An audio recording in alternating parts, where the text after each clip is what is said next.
Well, one of the many things Trump and Cruz have fought over is grabbing up endorsements. And right now, North Carolina Congressman Meadows is here to give us his endorsement, only on the record. So you have an endorsement, sir. I do. You know, it's exciting tonight to come out officially for the great senator from Texas, Ted Cruz, my friend, who I've known for a long time, and the man that you see on the campaign trail is the same one that you get to see when there's no cameras, when there's no reporters.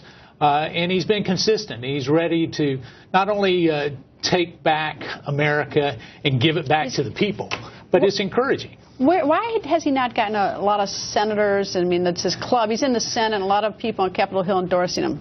Well, I think part of that is that when you come up to Washington, D.C., they want you to be on the team up here. And what most Americans want is someone who comes up here and doesn't forget the people who send them here. And so I can tell you firsthand that really, whether it's in the privacy of a meeting hall or anywhere else, the senator is consistently saying, well, what's good for America? Let's get back to the Constitution. Let's make sure that what we do is really what's right for America, not for him or the lobbyist here or the Washington cartel. I am told by Ralph Reed that the evangelical vote is the vote that determines, or at least a lot of people say, not just Ralph Reed, that the evangelical vote is so important in Iowa. Why do the evangelicals seem to be split between Donald Trump, who has Jerry Falwell Jr., and the evangelical support for Senator Ted Cruz?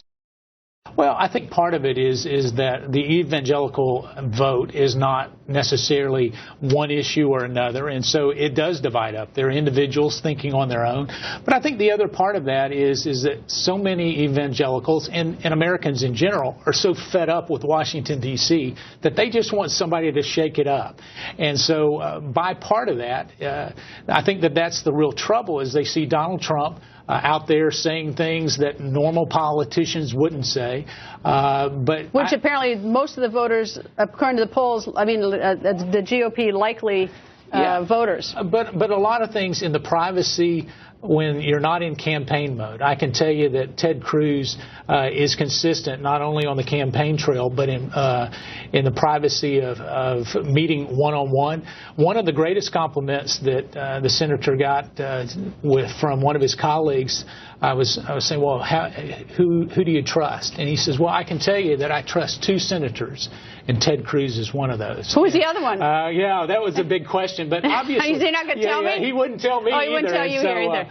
But it really spoke volumes that Ted is a man of his word, also someone who is willing to get out there and make a difference. And when he becomes the president at 1600 Pennsylvania Avenue, give back some of the power to the people. I think that's what we're tired of executive overreach, and Ted's committed to that. You are going to Iowa?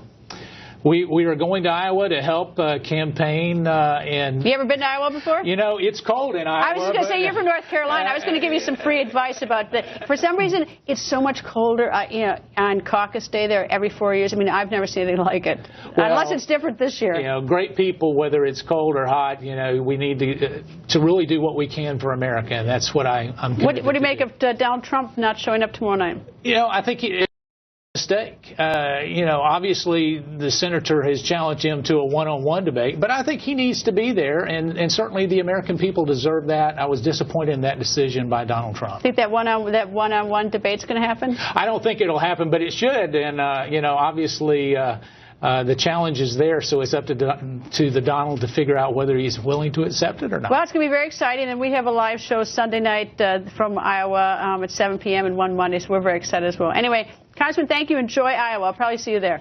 Very good.